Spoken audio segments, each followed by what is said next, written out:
matemática nas mãos erradas são só números, mas matemática nas mãos certas significa consistência no mercado financeiro. Segundo o IBGE, a pior matéria para o brasileiro médio é a matemática. É a matéria que ele tem mais dificuldade. E eu tenho uma teoria por que isso, né? Quando eu era criança, e eu estudei minha vida toda em escola pública, só que eu estudei 90% da minha vida numa única escola. E o meu professor de matemática, o professor Washington, ele era muito bom. Ele era um excelente professor. E não era aquele professor de fazer piadinha, não era aquele professor de fazer brincadeira e ser amigão de todo mundo. Não, ele era um professor que ele pegava um assunto complexo para a gente, criança, e ele tinha uma didática muito sutil, muito peculiar, e ele entregava isso para a gente de uma forma que a maioria das pessoas entendiam, né? Inclusive, o professor Washington, ele foi totalmente responsável pelo meu sucesso financeiro hoje, porque eu acabei tendo uma facilidade muito grande com matemática. Claro que existe um fator biológico por trás disso. Por exemplo, eu tenho muita deficiência com palavras, letras. Escrita não é a minha praia, mas eu já tenho uma tendência a gostar mais de números. E aí eu encontrei um professor que ele facilitou as coisas para mim e isso acabou unindo o útil ao agradável, né? E aí você vê, por exemplo, hoje o IBGE, segundo o IBGE, a matemática é a matéria onde o brasileiro médio tem maior dificuldade. E é exatamente essa pessoa que vem num vídeo meu do YouTube e fala o seguinte: cara, eu quero muito viver do mercado financeiro, eu quero viver dos meus investimentos, quero viver de trade, só que tem um porém, eu odeio cálculo, odeio matemática, odeio números. E aí eu me faço... Passou uma moto. E aí eu me faço a seguinte pergunta: como que em pleno 2025 existe um ser humano que quer ganhar dinheiro no mercado financeiro e ele é totalmente avesso à matemática, né? Alguns anos atrás, na minha fase intermediária no mercado financeiro, eu acreditava que 50% do mercado era razão e 50% era emoção.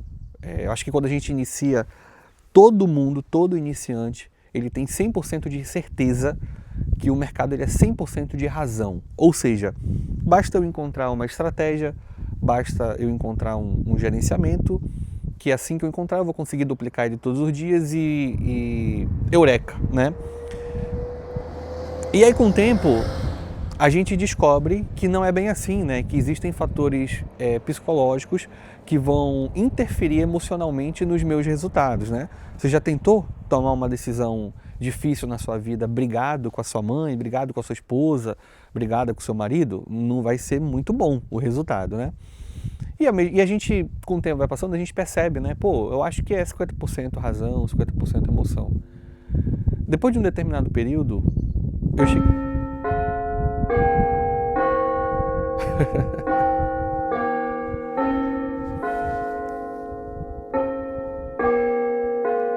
Só um minuto. Cara, que susto que eu levei agora. Deixa eu mostrar pra vocês onde é que eu tô. Eu tô pegando uma sombrinha de uma igreja, tem um sino ali em cima e tem até um mural muito bonito aqui agora. Cara, eu tomei um susto que, sem brincadeira, eu devo ter me cagado todinho. Todinho agora. Mas peraí, deixa eu voltar pra cá. Aí, pronto. Vamos lá. Eu não vou cortar esse vídeo e vamos continuar da onde eu parei, né? Depois de um certo tempo, a gente tem essa impressão de que o mercado é 50 razão, 50 emoção, né? E depois o tempo foi passando e eu fui dando menos importância ainda à razão. Então, na minha opinião, hoje, o que eu faço, que é o trade, é o mercado de renda variável, ele é 70%, 75% emoção e o restante, 30%, um terço, é razão. Mas isso são 15 anos de mercado financeiro e eu venho 15 anos depois falar para você que está começando agora e você vai se ouvir daqui a 15 anos e eu estou te dizendo, é muito mais emoção do que razão. Nem é metá a metá. A razão ela é a menor fatia. Mas isso não exime a questão de que eu tenho que dominar a ciência dos números. Como que você pretende calcular um risco-retorno se você não sabe fazer uma regra de 3 simples? Que são coisas básicas, né? E eu não estou dizendo que você precisa ser um professor de matemática, porque, para quem não sabe, eu sou professor de matemática, né? Eu acabei me destacando primeiro na minha vida acadêmica e depois que eu acabei ganhando destaque na minha vida no mercado financeiro, né? Inclusive, eu troquei a minha vida acadêmica pelo mercado financeiro pelo simples motivo de que é impossível você ganhar dinheiro sendo um professor. Eu me casei com a minha esposa, a família dela é toda professores. A mãe dela é professor, os tios dela são professor, ela é professora de português, inclusive ela fez faculdade de letras, mas nunca exerceu porque nós nos casamos, né? Só estagiava no caso. Irmã professor, enfim, todo mundo da família dela é professor. E cara, você não vai ter uma vida confortável, nada contra uma profissão muito honrosa, porém você não vai ter uma vida confortável sendo professor. E aí eu acabei trocando isso a minha vida de professor pela vida de trader no mercado financeiro, né? Minha vida como executivo no mercado financeiro. E você não precisa seguir uma carreira dessa para você ter domínio sobre a matemática, né? Você precisa entender o básico necessário e se aprofundar sobre isso, porque, cara, na maioria das vezes eu vejo pessoas calculando risco. Eu gosto muito de consumir conteúdo de mercado no YouTube e as pessoas não sabem nem calcular risco-retorno, né? Fazem, por exemplo, quantas vezes eu já assisti vídeo da pessoa dizendo assim, ó, essa estratégia aqui ela tem 90% de acerto.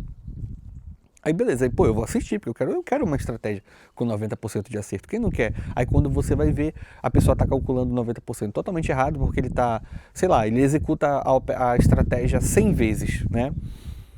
Até um número ok, né? 100 vezes.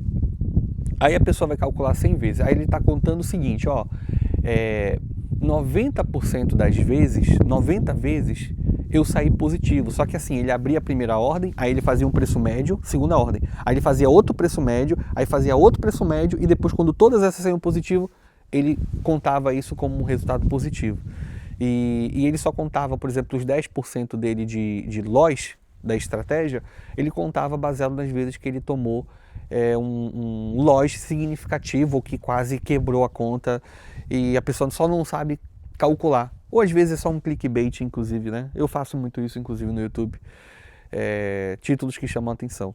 Mas, ó, o objetivo desse vídeo ele não é te amedrontar e te dizer que você precisa necessariamente se dedicar a uma vida acadêmica. Mas, cara, você precisa entender minimamente sobre as coisas, cara, os conceitos básicos de matemática, né?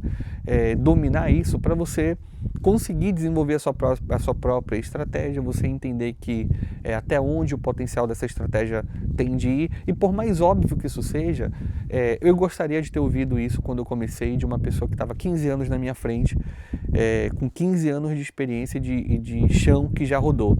Principalmente para eu entender, cara, o que eu tenho que me dedicar? Beleza, a parte racional eu me dediquei muito, inclusive depois que eu abandonei depois que eu abandonei essa primeira fase de acreditar que a minha vida tem que girar em torno de eu encontrar uma estratégia e um gerenciamento. Cara, eu fiquei 7 anos batendo nessa tecla. E se eu tivesse ouvido de alguém que eu confiasse e que tivesse mais experiência do que eu, dizendo que, ó, não precisa, primeiro que você não vai encontrar. Segundo que o mercado ele é muito mais intrínseco do que racional, ele é muito mais emoção, ele é muito mais psicológico do que a parte racional. Eu gostaria muito de ter ouvido isso quando eu iniciei, né? Deixa teu feedback aqui, você é bom em matemática? É uma coisa que você gosta? Me diz o quanto o seu domínio com os números te ajuda a ter resultados positivos no trade. Se você gostou desse vídeo, se inscreva no canal e ative as notificações. Vai ser um prazer eu mesmo responder, eu mesmo leio e respondo todos os comentários aqui no meu canal. Valeu, falou, tamo junto e fui!